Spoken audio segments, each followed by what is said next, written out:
બોલો, અવાજ બંધ છે તમારું. એ સેશન ચાલુ હોય ખતમ થયો. સમિતિ એટલે સારું બોલવાનું હા, ને અને ગુપ્તી ગુપ્તી એટલે એટલે ખરાબ નહીં બોલવાનું ને નહીં વિચારવાનું એવું. બરાબર. એટલે બે વસ્તુ હોય, સમિતિમાં શું કરવાનું એ સમજાય, શું કરવાનું, અને ગુપ્તી થી એમ સમજાય કે શું નહીં કરવાનું. નહીં કરવાનું. બરાબર. તો ભાષા સમિતિમાં કેવું બોલવાનું એ શીખવાડે, અને આમાં કેવું નહીં બોલવાનું એ નહીં શીખવાડે. બોલવાનું. તો ગુપ્તી માટે ઈઝી શું મૂકી દીધું કે ખરાબ નહીં બોલવું, નહીં વિચારવું, નહીં કરવું, નહીં વિચારવાનું. અને સારું આમ આમ આમ કરવું. તો જોઈ ચાલવું તો આવી રીતે ચાલવું, બોલવું તો આવી રીતે બોલવું, એમ. એટલે સમિતિ અને ગુપ્તીમાં આટલો ફરક છે. હવે જો ઈઝી લેંગ્વેજમાં શીખવાડું ને, તો આપણે બહાર નીકળીએ ને, છોકરાઓ ઘરમાં હોય ને, તો આપણે સલાહ આપીએ બે પ્રકારની. એક કે મસ્તી નહીં કરતા, અને બીજું કહીએ લેસન કરજો. તો નહીં કરતા એ ગુપ્તી, અને કરજો સમિતિ. હા તો સમિતિ. હવે જો આપણા માટે પણ છે ને, એકચ્યુઅલી આખો દિવસ મન, વચન અને કાયાને ગુપ્તીમાં રાખવાના છે. એટલે કે બને ત્યાં સુધી એક જ જગ્યા પર બેઠા રહો તમે, એક જ કઈ બોલો નહીં તમે, એટલે ક્યાંય હલો ચલો નહીં, કાંઈ બોલો નહીં, કાંઈ વિચારો નહીં, એક જગ્યા પર બેઠા રહો. એ આત્મા માટે સારું. પણ તમે એટલું બધું હવે ન રહી શકો. મહાત્માઓ તો વર્ષોના વર્ષ રહે એવી રીતે, આપણે ન રહી શકીએ. તો તમારે ગુપ્તીમાંથી બહાર આવવું હોય, ગુપ્તીમાંથી બહાર આવવું હોય તો સમિતિનો ઉપયોગ કરવાનો. તો કેવી રીતે? જો સૌથી પહેલા ગુપ્તીમાં રહેવાનું, કે તમે બધા એક જ રૂમમાં બેઠા છો, હાલ્યા ચાલ્યા વગર, બોલ્યા વગર, ખાધા વગર, બરાબર. હવે આપણને ભૂખ લાગી, મારા સાહેબ તો કોચરી માટે જાય, ને આપણે હોય તો રસોડામાં રસોઈ બનાવવા જઈએ. તો જાઓ છો ત્યારે ઈર્યા સમિતિનું પાલન કરો, બનાવો છો ત્યારે એષણા સમિતિનું પાલન કરો, બોલો છો તો ભાષા સમિતિનું પાલન કરો. પાછું પાલન કરવાનું 5 મિનિટ, 10 મિનિટ, અડધો કલાક, 1 કલાક, જેને જેટલું કામ જરૂર હોય, પાછું ગુપ્તીમાં આવી જવાનું. ગુપ્તીમાં હો ને એટલી વાર એક પણ પાપ ન લાગે, સમિતિમાં હો ને તો થોડું થોડું લાગે, પણ સમિતિ ગુપ્તી બંનેમાં ન હો તો ચિક્કાર પાપ લાગે. ખબર પડી? એટલે કોપચામાં રહેવાનું આખો દિવસ. અને પછી પારા સાહેબ પણ કેવું કે મને ગોચરી જવું છે, કે દર્શન જવું છે, કે પરઠવા જવું છે, તો 3 કરવું હોય તો જાય, ભાષા સમિતિનું પાલન કરે.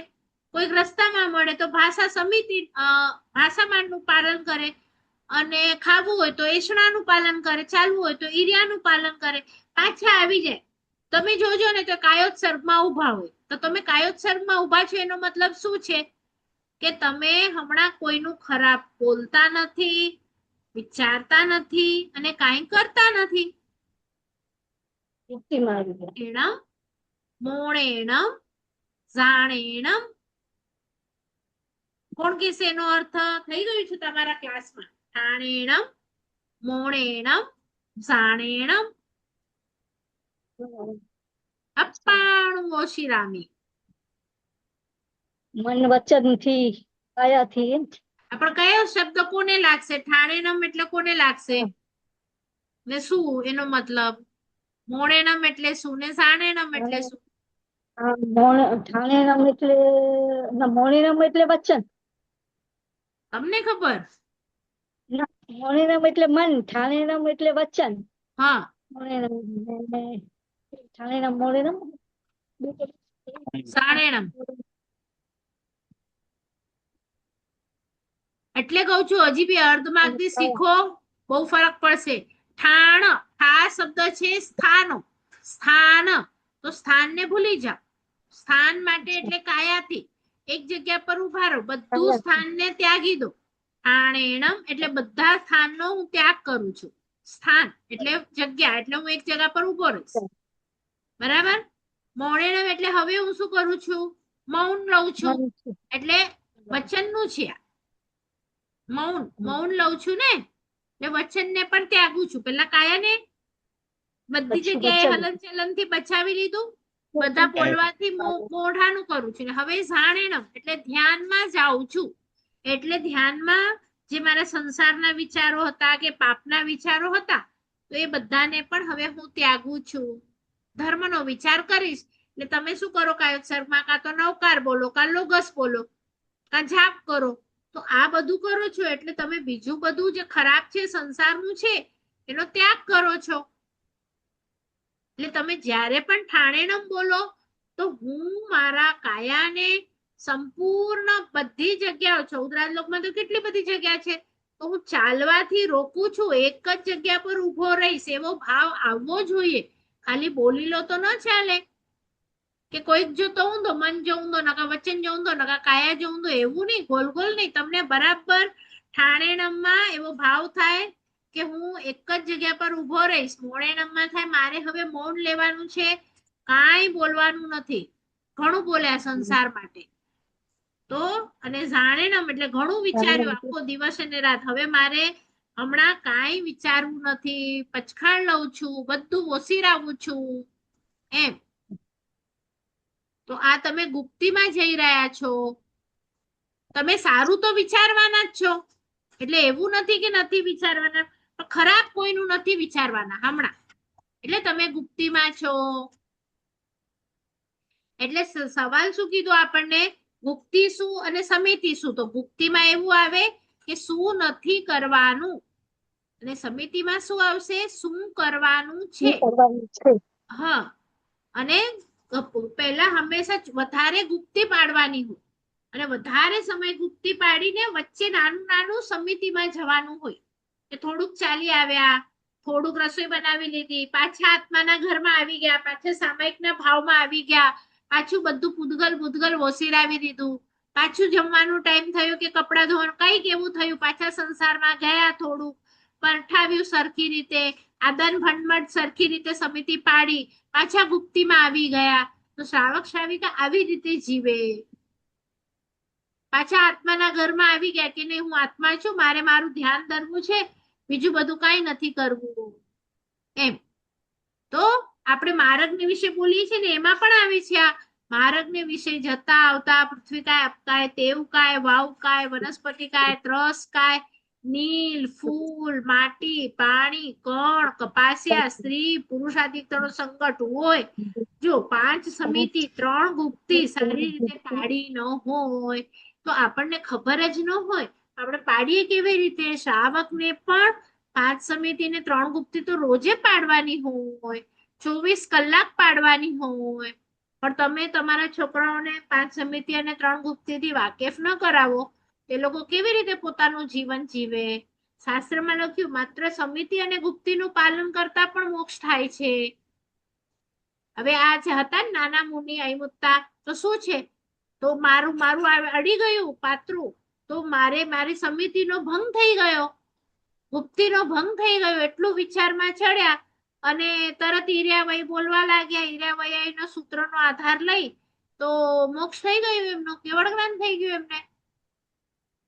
તો આપણાથી કોઈ જીવને દુઃખ થયું તો આપણને આવું કંઈક થાય એટલે મારું સમિતિમાં હું છું કે નહીં, ગુપ્તીમાં હું છું કે નહીં, એના પાલનથી પણ મોક્ષ છે, એમ. એટલે એને નાની વસ્તુ નહીં સમજતા. જો આમાં પણ છે કે મારા ગુરુ 5 સમિતિ 3 ગુપ્તીનું પાલન કરે છે. મેં તમને માર્ગને વિશે બી બતાડ્યું કે એમાં પણ શ્રાવક માટે પણ મૂક્યું કે એને પણ પાલન કરવાનું જ છે. આપણે ત્યાં માફી માંગીએ ને કે આવતા જતા મેં સમિતિ ગુપ્તીનું પાલન કર્યું ન હોય, તો આપણે તો આખો દિવસ કેટલી ભટક કરીએ છીએ.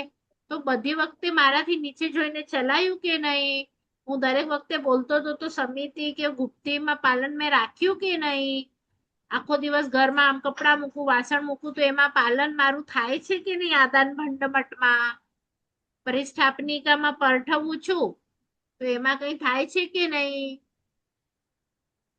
બરાબર? તો હવે વિચાર કરવાનો છે આપણને. હવે બધાને યાદ રહેશે. હા, જો આમાં તો હજી કેટલા બધા ગુપ્ત ખજાનાઓ છે આ સૂત્રમાં. જો જેમ મેં આમાં સમજાવ્યું ને કે સમિતિ અને ગુપ્તીમાં શું ફરક છે, એમ હવે આ 36 ગુણો છે. આપણે એક વખત લાઈનમાં જોઈ ગયા બધા 36 ગુણ. પણ સવાલ મારો એ છે, હવે બરાબર ધ્યાનથી સાંભળજો, કે પહેલા જે 18 ગુણ મૂક્યા એ પછી ન મૂકી શકે, અને પછી જે 18 ગુણ મૂક્યા એ પહેલા ન મૂકી શકે.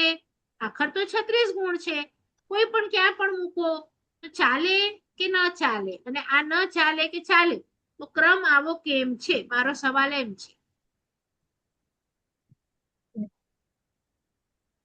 આવો વિચાર આવ્યો છે ક્યારે? પેલા તો 36 ગુણ યાદ ન હોય.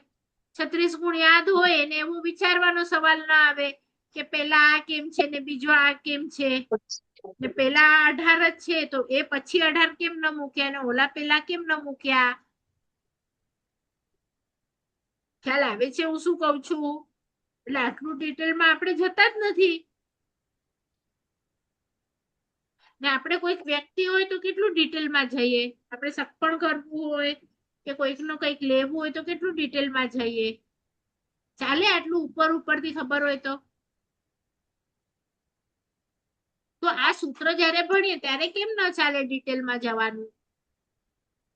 એ કેમ આવું છે, કેમ આવું છે? આ લોકોએ કેમ અહીંયા આ મૂક્યું? બોલો, પહેલા 18 ગુણ કેમ નહીં? શું બતાડે છે? જો અહીંયા પણ એમ નથી લખી જ દીધું સૂત્રમાં, એ 18 ગુણે હી સંયુક્તો, પછી 18 ગુણ મૂકે એક સાથે 36 પણ તો લખીને પછી કે ને કે આવા 36 ગુણો યુક્ત મારા ગુરુ છે. 18 ને અલગ કરી દીધા, 18 ને પછી અલગ કરી દીધા, એવું કેમ કર્યું? સેમ સમિતિ ગુપ્તીની જેમ જ છે કે જે પેલું છે ને, પેલું એ નથી કરવાની સલાહ આપે છે, ને બીજા 18 છે ને એ કરવાની સલાહ આપે છે. તો 5 ઇન્દ્રિયને છે ને કાબુમાં રાખવાની જ છે, એટલે કાબુમાં નહીં રહે તો નહીં ચાલે. બ્રહ્મચર્યની વાળ છે ને એ નહીં પાડો તો નહીં જ ચાલે. એ નથી પાડવાનું, બધું ખરાબ. ઓલું બધું સારું છે કે ભાઈ 5 આચાર પાડવાના છે, 5 મહાવ્રત પાડવાના છે, એમ. ઓલું ગુપ્તી છે, આગળ છે ને એ ગુપ્તીની છે. નહીં કરવું, શું નહીં કરવું? તો આ નહીં કરવું, એમ. એટલે છે ને ક્યારે પણ આપણે કહીએ ને કે પ્રભુની આજ્ઞા છે, આપણે પ્રભુની આજ્ઞા પાડવાની છે, તો નમો અરિહંતાણમ બોલીએ છીએ. તો નમું છું હું અરિહંત ભગવાનને. તો અરિહંત જ સુધી શબ્દ છે. અરિહંતાણમ એટલે શું? તો અરિહંત પછી આણમ શબ્દ છે. આણમ એટલે આજ્ઞાને. તો હું અરિહંત પ્રભુની આજ્ઞાને નમું છું. તો આજ્ઞા બે પ્રકારની હોય. જેમ આપણે કીધું ને મેં કે ઘરથી બહાર નીકળ્યા તો છોકરાઓ માટે કેટલી આજ્ઞા કરી આપણે? બે કરી.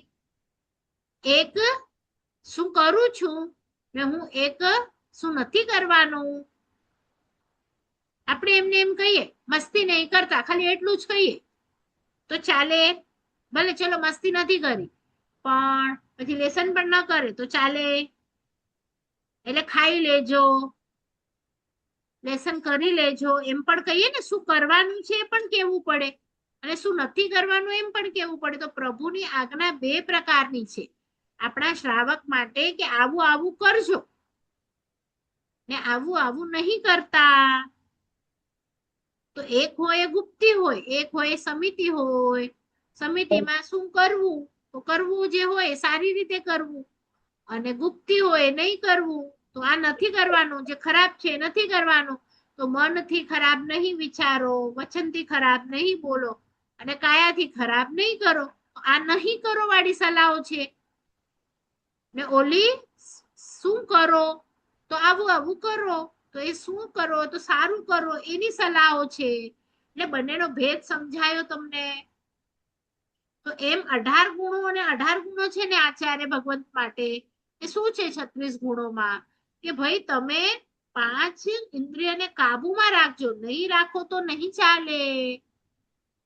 એમ 9 વાળ પાડજો, ચાર કશાયને કાબુમાં રાખજો, નહીં રાખો તો નહીં ચાલે. બરાબર. અને હવે શું કરો? તો 5 મહાવ્રત પાડો, 5 આચાર પાડો, 5 સમિતિ પાડો, 3 ગુપ્તી પાડો, એમ આડોવાળી આજ્ઞા પછી છે, પણ પહેલા નહીં વાળી છે. હવે આવું કેમ છે? મેં કીધું ને પહેલા આ કેમ ને પછી એ કેમ. તો કોઈ ચોફાની છોકરા હોય ને તો એની માને એમ જ થાય, અને લેસન ન કરે તો ભલે, ખાલી નુકસાન ન કરે ને ઘરમાં મસ્તી ન કરે તોય હલદો હસાકી. શું કે? એટલે નહીં કરવું એ વધારે ઇમ્પોર્ટન્ટ છે શું કરવું એના કરતા. હવે છે ને જૈન દર્શન આખું ઊંધું થઈ ગયું. કેવી રીતે ઊંધું થઈ ગયું? જો આ કઈ સમજે નહીં ને સમિતિ ગુપ્તી એટલે શું થાય? બધા 2 આજ્ઞા હોય, એમાં નહીં કરવાની આજ્ઞા કોઈ જૈન પાડતું નથી, અને શું કરવું છે ને એ બધા આજ્ઞા પાડે છે. કે ચલો પૂજા કરવાની કીધી તો કરે છે, સામયિક કરવાનું કીધું તો કરે છે, પ્રતિક્રમણનું કીધું તો કરે છે, જાત્રા કરવાનું કીધું તો કરે છે. પણ પહેલા શું નહીં કરવું એ આજ્ઞા આપી છે, તો એ તો કોઈ પાડતા નથી.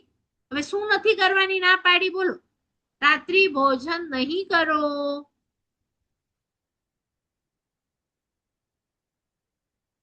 બરાબર. એવી તો નહીં વાળી કેટલી બધી છે. 32 અનંતકાય નહીં વાપરો, 22 અભક્ષ્ય નહીં વાપરો, ચોમાસામાં યાત્રા વગેરે નહીં કરો. નહીં વાળું લેસ મોટું છે, પણ એ કેટલાને ફાવે બોલો? એ બધા છોડી દેશે. તો પેલા નહીં વાળું આવે, પછી કરો વાળું આવે. અને એટલે જ કે છે કે 99% ભવી લોકો મોક્ષમાં નહીં જાય, કારણ કે નહીં વાળી આજ્ઞા કોઈ માનતું નથી. એક વખત જોજો, છોકરાઓને ચૂપ રહેવું ફાવશે, પણ સારું બોલવું નહીં ફાવે. કે હું ખરાબ નહીં બોલું એવું નહીં બોલે. સમજણ પડી? તમને શું ક્યાં વાંધો છે? મનમાં ગાળ આપી દો, ચાલે. એ બંધ નહીં થાય. ગુસ્સો આવશે તો હું આપી દઈશ, પણ સારું બોલવું એ હમણાં તો આપણે બધા સમાજમાં બેઠા હોઈએ ને સારું સારું બોલતા હોઈએ, એ બધાને ફાવે. પણ નહીં કરવું એવા પછાણ કેટલા ના હોવું હોય બોલો? આપણે એમ પછાણ લીધું, મનથી ખરાબ નહીં વિચારવું બોલો. એટલે પ્રભુ છે ને જે ના પાડવાની કહી ગયા છે ને, એ ખાલી તમે ન કરો ને તોય તમે 95% મોક્ષની નજીક આવી જાઓ. પણ આપણે એને છોડી દીધું, અને એના પછી 5% જે કરવાનું કીધું છે ને, એ 5% ને બરાબર પકડી લીધું. આ તો કરું જ પૂછું ને, ચલો કરી લો. એટલે પાપ આટલા બધા કરી લેવાના પહેલા જે ના પાડી છે, ને પછી આટલો ધર્મ કરી લેવાનો. તો કેવી રીતે મોક્ષ થાય? અને જ્ઞાની ભગવાન તો શું કરે? પચખાણ લઈને જે દિવસે દીક્ષાનો એ દિવસે જ પાપ બંધ.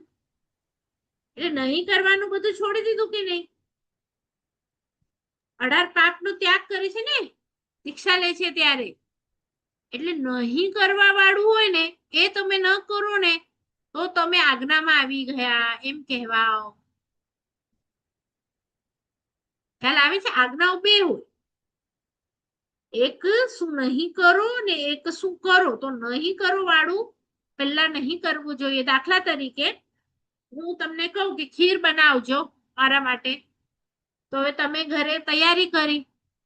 હવે મેં તમને ખાલી આજ્ઞા આપી છે ખીર બનાવવાની, એ તો તમને સમજણ હોવી જોઈએ. તમારા ઘરે સમજો વાસણ હેઠા પડ્યા છે અને તમે એની ચિંતા ન કરો ને ખીર બનાવવાની શરૂ કરી દો ને બનાવીને વાટકામાં નાખી દો. કે પારુલબેન કીધું છે ખીર બનાવો, ને મેં તો બનાવી લીધી, રોલા હેઠા વાટકામાં નાખી દીધી. હવે વાટકામાં પેલા શાક નાખેલું હતું કે ચટણી હતી કે વોટ એવર, તમે તમારું કાર્ય પૂરું કરી દીધું, ખીર બનાવીને નાખી દીધી. તો હું જ્યારે ખાઉં ત્યારે મને અસલ ખીરનો ટેસ્ટ આવે કે બીજું કંઈ આવે? તો એની માટે પહેલા તમારે શું કરવું પડે? એ વાસણને શું કરવું પડે? ધોવું પડે, સાફ કરવું પડે. એ બધું હું કહું કે તમારે સમજવાનું હોય, સમજવાનું હોય. હા, તો છે ખીરનો બરોબર ટેસ્ટ આવે ને, ગિલ્લી હોય પાણી પડ્યું હોય એમાં નાખી દો તોય પતલી થઈ જાય. સૂકું કરો ને પછી સૂકું કરીને નાખો. તો એમ આપણો આત્મામાં બધા કષાયો પડ્યા છે, રાગ દ્વેષ મોહ, અને પછી આપણે થોડી ઘણી જે આરાધના કરી આવીએ પુણ્ય ભેગું થાય, એ પુણ્યની જે ખીર હોય એ આત્મામાં નાખી દઈએ. ચલો આજે 10 માળા કરી લીધી, આટલા પ્રતિક્રમણ સામાયિક કરી લીધું, પણ તમે તમારું વાસણ ધોયું જ નથી, રાગ દ્વેષ ઓછા કર્યા જ નથી, તો પછી એ આરાધના ને જેમાં નાખો છો એ આરાધનાઓ મેલી થઈ ગઈ બધી. આપણે પ્રભુને એક જ વિશેષણ કહીએ છીએ. શું કહીએ છીએ? તમે કેવા છો? વિતરાગ છો. વિતરાગ એટલે શું? કે તમે રાગ વગરના છો, અને એટલે હું તમને નમું છું. તો હું પ્રભુને જેને નમું છું એ રાગ વગરના છે, તો મારે મારો રાગ ઓછો કરવો છે, એટલે એટલો તો ભાવ કરો.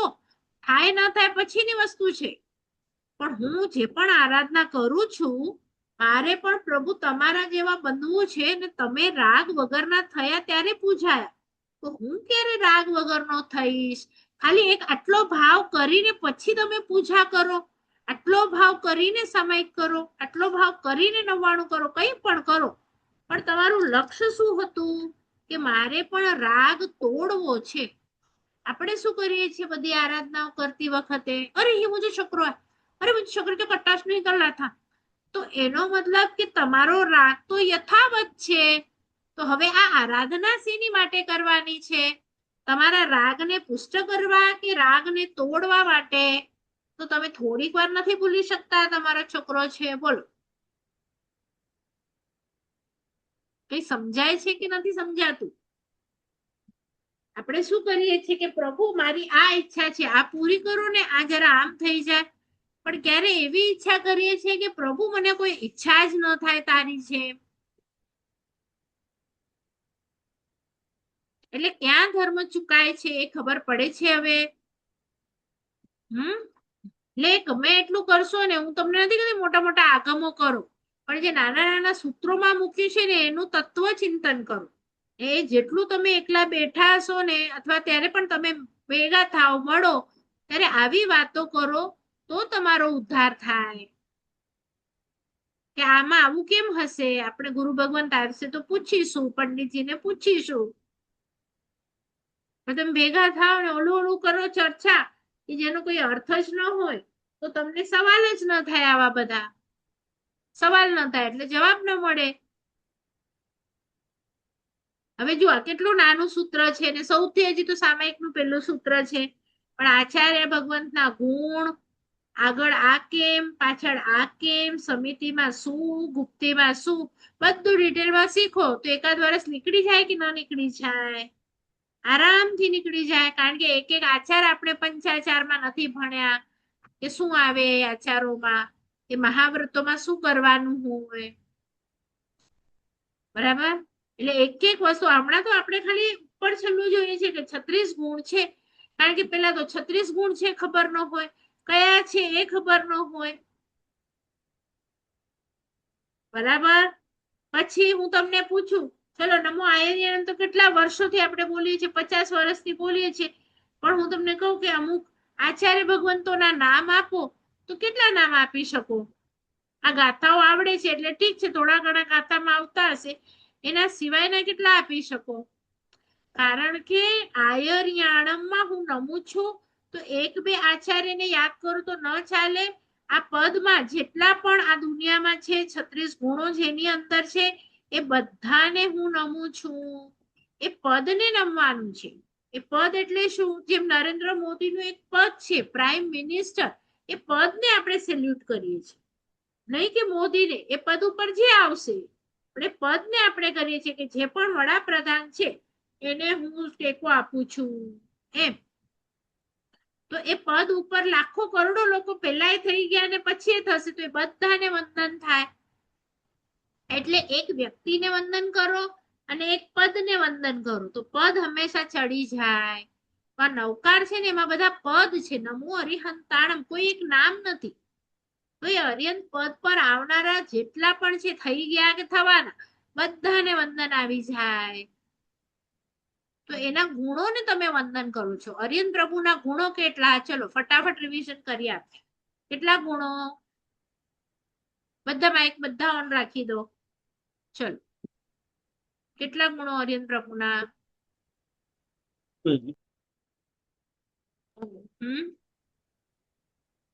કોણ બોલે છે? 12. અતિશય કેટલા? અતિશય 34. વાણીના ગુણ કેટલા? 35. બરોબર. પ્રાતિહાર્ય કેટલા? બરાબર. કલ્યાણકો કેટલા? 5. કલ્યાણકોના જાપ કયા કયા? 5 કલ્યાણકના જાપ.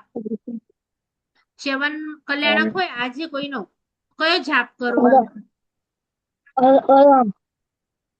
પરમેષ્ટિને નમઃ. પછી જન્મ હોય તો કોઈ અરમ નમઃ. હા, પછી ચલો સિદ્ધ ભગવંતના ગુણો. હા, પછી હા ગુણો. પછી 8 કર્મના નામ લાઈનમાં. એટલે આ શા માટે બોલું છું? જો ન હોય ને તો બધા સવાલોનો જવાબ લખીને રાખવાનું, તો તમારો નવકાર તમને બરાબર ફળે. કારણ કે આ બધું આવડે ને તો તમારો નવકારમાં ભાવ જાય. બરાબર? એટલા માટે કહું છું. હવે જો સિદ્ધ ભગવંત ગુરુ હતું, પણ આચાર્ય માટે શું કહું છું? હોમવર્ક આપું છું કે તમારા થાય એટલા તમારે આચાર્ય ભગવંતના નામ લખવાના અને એક એક લાઈન એવી લખવાની એની સાથે કે એમણે શું કર્યું છે. જો આપણે નથી ખ્યાલ રાખતા એટલે શું થાય છે કે આપણને એમની માટે થવો જોઈએ એટલો બહુમાન ભાવ નથી આવતો. આપણી બધી પંચ પ્રતિક્રમણની બુકો હોય છે ને એની આગળ અમુક આચાર્ય ભગવંતોની સ્ટોરી હોય કે નાના પેરેગ્રાફ હોય, તો કેમ હોય કે અમે એમના ઉપકારી છીએ કે એ હતા, એમણે આવું આવું કર્યું માટે આ બુકો આપણા સુધી બની. બરાબર? જેમ કે ગુણસાગર મહારાજ સાહેબ હશે તો એમનું છે ને એક આખું લિસ્ટ આવે કે એમણે કેટલા સ્તવન રચ્યા, એમણે કેટલી સ્તુતિ રચી, કેટલા દેરાસરો માં બંધવામાં એમને પ્રેરણા કરી કે ઉપાશ્રય માટે કર્યું કે વોટેવર, બધાએ કંઈક કંઈક અલગ અલગ કાર્ય કર્યા હશે. તો તમે એવા 10 નામ લો આચાર્ય ભગવંતના, લખી આવજો અને એમનું એક એક કાર્ય લખજો અને અહીંયા આપણે શેર કરીશું કે તમને બધાને ખબર પડે કે એ આચાર્ય ભગવંતોએ આપણા ગચ્છ શાસન માટે શું કર્યું છે. તો તમને જેવો એમની માટે ઉપકાર ભાવ આવે ને એટલે તમારું નમો આયર્યાણમ બોલાઈ ગયું. પણ આમ તો તમે નમો આયર્યાણમ બોલો ને કઈ ફરક ન પડે. દાખલા તરીકે તમારા ઘરમાં હોય તો આપણે 2-3 વડીલો હોય તો આપણે કહીએ ને આ ઘર આ દાદાએ કર્યું હતું, આ ઘર માટે આ કાકાએ આટલી મહેનત કરી હતી, તો કેમ યાદ કરો? તો હવે એમણે જે આપણા આચાર્ય ભગવંતો ન હોત તો મહાવીર સ્વામીને તો 2600 વર્ષ થઈ ગયા, તો આપણા સુધી બધું કેવી રીતે આવ્યું હતું? કેવી રીતે આવ્યું બોલો? એમણે આટલું લખ્યું. એક જગ્યા પર ભેગા થઈને 500 આચાર્યોએ કેટલા વર્ષ? 15 વર્ષ ભેગા થઈને લખ્યું. જો ના લખત તો આપણા સુધી શું આવત? ને હજી તો 2500 જ વર્ષ થયા છે, એટલે કે 2250, એટલે હજી તો 70, 75, 80,000 વર્ષ સુધી પેલા ભગવાન નથી આવવાના. તો ત્યાં સુધી બધું કેવી રીતે ચાલશે? 2000 માં જ આપણી ગાથાઓ, નાના નાના સૂત્રો નથી આવડતા ગાથા, તો આગળની પેઢી શું કરશે બોલો? ખાલી નવકાર પર અટકી જશે. આપણે બુક્સ નહીં છપાવીએ, આપણે ભણીશું નહીં, એમને ભણાવીશું નહીં, તો શું થશે બોલો? તો શાસન આગળ ચલાવીશું નહીં, આપણે નહીં કરીએ નવા ઉપાશ્રય, નવા બધું બુક્સ, તો પછી આપણે પાછળ જન્મ લઈશું તો આપણને શું મળશે તમે બોલો? ખાલી મુસલમાન રાજાઓ આવ્યા ને એમણે જોયું એમની પાસે જે ગ્રંથો છે આપણી પાસે એ હશે તો કોઈ માયના લાયલની તાકાત નથી કે આમને ચેલેન્જ કરી શકે. એમના ગ્રંથોમાં બધું જ છે. એટલે એ લોકોએ બુદ્ધિ વાપરી અને એમની જેટલી સેના આવી હતી એમની માટે ભોજન બનાવવા માટે આપણા ગ્રંથોને બાળ્યા અને સતત 6 મહિના સુધી બાળ્યા અને 6 મહિના માટે સેનાની રસોઈ આપણા આગમ ઉપર બની. એટલે એટલું બધું તો બળી ગયું, પણ હવે પણ જે બચ્યું છે એ એટલું બધું છે. તો તમે વિચારો આપણી પાસે કેટલું હતું. તમે જે કહો એ વસ્તુની ડિક્શનરીઓની ડિક્શનરી આપણી પાસે હતી, કે સ્વપ્ન શાસ્ત્ર કહો, કે મોઢા ઉપર તલ વગેરે છે એ કહો, કે દેરાસરો કેવા હોવા જોઈએ, કોઈ પણ વિદ્યા, બધી વસ્તુઓનું ડિટેલ નોલેજ હતું આપણી પાસે. હમણાં પણ ઘણું બધું છે, જે થોડુંક બચ્યું છે ને એમાં પણ ઘણું બધું છે. પણ આપણે રોજનો 6 કલાક તમે જો અભ્યાસ કરો ને, તમને રોજે એટલું નવું જાણવા મળે, એટલું નવું જાણવા મળે કે તમને કોલેજ સ્કૂલના અભ્યાસમાં તો કોઈ રુચિ જ ન હોય, એટલું નવું જાણવા મળે. પણ આપણને જાણવાનો ઇન્ટરેસ્ટ જ નથી. આટલા વિષયો છે, એટલી ફાઇન જ્યોગ્રાફી છે, એટલું ફાઇન સાયન્સ છે. આખું સાયન્સમાં કલ્પસૂત્રમાં લખી રહ્યું છે કે ગર્ભનો આખો પલટો કેવી રીતે કર્યો. નહીં તો આજે તમે આટલા હાર્ટ ટ્રાન્સપ્લાન્ટ જોયું, કિડની ટ્રાન્સપ્લાન્ટ જોયું, લીવર જોયું, હજી ગર્ભ ટ્રાન્સપ્લાન્ટ જોયું છે કે ગર્ભ બીજામાં મૂકે છે? બોલો. તો એ તો આ 2500 વર્ષ પહેલા આપણા ત્યાં થઈ ગયું. તો એટલી બધી નોલેજ છે. હમણાં પણ તમે કહો ને તો કઈ માટીમાં તમે આ ખાલી અડાડો ને લોખંડ તો સોનું બની જાય છે. તો આપણામાં લખ્યું છે કલ્પસૂત્રમાં, તેજુંતરી માટીને કરો, એની આખી પ્રોસેસ આપી છે. કેવી રીતે તેજોલેશિયા બને એની પ્રોસેસ આપી છે, કે તમે અડદના બાકુડા લો અને છઠ ઉપર છઠ કરો, અને આવી રીતે સૂર્યની આતાપના લો. 6 મહિના સુધી છઠ ઉપર છઠ કરવી પડે. છઠના પારણામાં તમારે અડદના બાકુડા વાપરવાના, કેવી રીતે બધું આપેલું છે. તો તમે પણ આમ કરો ને સ્પાઈડરમેન ની જેમ, તો તેજોલેશિયા નીકળે તમારામાંથી. બધી વસ્તુઓ આપી છે, પણ આપણને ભણવું જ નથી. આપણને તો સાયન્સ જ ગ્રેટ લાગે. આપણી હિસ્ટ્રી એટલી મોટી, તમે આપણી જ્યોગ્રાફી એટલી મોટી, તમે તારા, ગ્રહ, નક્ષત્ર બધાની માહિતી આપી, અને બધા પરફેક્ટ 24 ભગવાન એના એ જ દિવસે જન્મે ને ગ્રહણ પણ આપણા બધી તારીખો આગળથી ફિક્સ હોય. આ લોકો તો બધા હવે કેલ્ક્યુલેટ કરે છે. આપણે તો પહેલા જ કહી દીધું કે આ દિવસે ગ્રહણ થશે. એટલું ગણિત પરફેક્ટ છે. નક્ષત્રની તારીખ, મુહૂર્ત, આ બધું આપણી પાસે ભયંકર છે. આપણને બહુમાન થવું જોઈએ. જો આ તમે એક્ઝામ્પલ લઈ આવજો 10 આચાર્ય ભગવંતના, આપણે રીડ કરીશું. અને નેક્સ્ટ ટાઈમ આપણે કરીશું નમો ઉવસાયાણમ, એટલે કે ઉપાધ્યાય ભગવંતને નમું છું, તે એમના ગુણ કેટલા, એમના ગુણ કયા, અને એની માટે ડિટેલમાં. તો ત્યારે આ આગમો પણ આવશે ને થોડાક ડિટેલમાં લઈશું કે એ લોકો શું ભણે છે.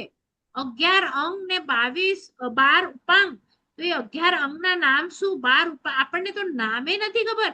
એ લોકો તો આખા ભણે છે, જેમાં લાખો કરોડો આપણે કહીએ ને કે ગાથાઓ આવી જાવ, એટલી મોટી મોટી વસ્તુઓ એ લોકો ભણે છે. બોલો. અમને તો એક જ ગ્રંથ ખાલી 5 વર્ષ કર્યું ને તો આપણને એમ થાય કે બાપરે 5 વર્ષથી ચાલે છે, હવે ક્યારે પૂરું થશે. આમ 500 ગાથા થાય ને તો એવું થઈ જાય. તો એ લોકો તો લાખો અને કરોડો ગાથા વાળા સ્વાધ્યાય આરામથી કરી લે. કેવી રીતે કરતા હશે બોલો? આપણા જેવા જ હતા એ લોકો, એવું કઈ નથી ઉપરથી આવ્યા છે. આપણે આપણી મેં અંદર એ શક્તિ પડી છે, પણ આપણે છે ઘણી બધી બીજી ચીજોમાં કરીએ છીએ. એટલે થોડુંક ઘરનું કામ, થોડુંક ધંધાનું કરી ને તરત પાછું આવી જવાનું ભણવામાં. થોડુંક કરી આવશો તો વધારે તમને મજા આવશે, જાણશો જેટલું. બરાબર. જીન આજ્ઞા વિરુદ્ધ કંઈ પણ બોલાયું તમે ઈચ્છા વિના સર્વમંગલ માંગલ્યમ સર્વ કલ્યાણ કારણમ પ્રધાનામ સર્વધર્માણામ જૈનમ જયતિ શાસન. અચ્છા, હજી એક કહેવાનું હતું કે આ ચૌવિહ કષાય મૂકો જે હતું ને, તો પહેલું હતું 5 ઇન્દ્રિયને કાબુમાં રાખવાનું. આ 18 ગુણ જે પહેલા છે એની વાત કરું છું. પછી બ્રહ્મચર્યની વાત મૂકી અને પછી કષાય મૂક્યા. તો સવાલ તો ત્યાં એમ જ થવું જોઈએ કે કષાય પહેલા કેમ ન મૂક્યા, કેમ આ પહેલા મૂક્યું? તો એનો જવાબ એવો છે કે જેને પણ કષાય કાબુમાં રાખવા છે, કોઈક આવે કે મારે ક્રોધ રાખવું છે, કે માન રાખવું છે કાબુમાં, કે માયા રાખવી છે, તો કઈક સોલ્યુશન છે. તો ત્યાં પ્રભુએ પેલું જ સોલ્યુશન આપી દીધું, પંચ ઇન્દ્રિય સંવરણો, 5 ઇન્દ્રિયને કાબુમાં રાખો. જો તમે આજથી નાની પ્રેક્ટિસ શરૂ કરો ને 5 ઇન્દ્રિયને કાબુમાં રાખવાની, આ છે ને, જો મને આ ઇન્દ્રિય એટલે સ્પર્શ, આમાં ખાવાનું અને બોલવાનું આવી ગયું, આમાં સૂંઘવાનું આવી ગયું, આમાં મારા કલર આવી ગયા ફેવરેટ, પણ એ મને હવે કોઈ પણ કલર ચાલશે, મને હવે ઠંડુ ગરમ કેવું પણ ટેસ્ટ ચાલશે, મને કેવી બી સુગંધ ચાલશે. તો આ જો ચાલશે વાળું છે ને, સ્પર્શ કેવો પણ ચાલશે, કેવી પણ બેડશીટ હશે, કેવું પણ સાડીનો ટચ હશે, મને બધું ચાલશે, આટલું આવી જાય ને, તો હવે તમારા મુજબનું તમારી વહુ ન કરે કે છોકરા ન કરે કે વર ન કરે કે કોઈ ન કરે, તો તમને ક્યાંથી ગુસ્સો આવે? તમારી ઇન્દ્રિય કાબુમાં આવી ગઈ, પણ તમારી ઇન્દ્રિય કાબુમાં નથી, તો શું થશે? ચાય કેમ આવી છે, જમવાની રોટલી કેમ આવી છે, આ સાડી કેમ આવી લાવ્યા, તમને ખબર નથી મારો કલર કેવો મને ગમે છે, આ કેમ આવું લાવ્યા, તો ક્રોધ થયું. અથવા તમારી માટે લઈ આવે, તમારું ફેવરેટ લઈ આવે, તો તમને શું થાય? માન થાય, જોયું મારી પાસે છે એવું કોઈની પાસે નથી. રાગ થયું ને તમને, કા રાગ થાય ને કા દ્વેષ થાય, પણ તમારી ઇન્દ્રિય કાબુમાં હોય ને, તો રાગે ન થાય ને દ્વેષે ન થાય. પ્રભુને વખાણ કરો તોય ન ગમો ને નિંદા કરો તોય એમને ગુસ્સો ના આવે, તો કશાય જ ન પ્રગટે.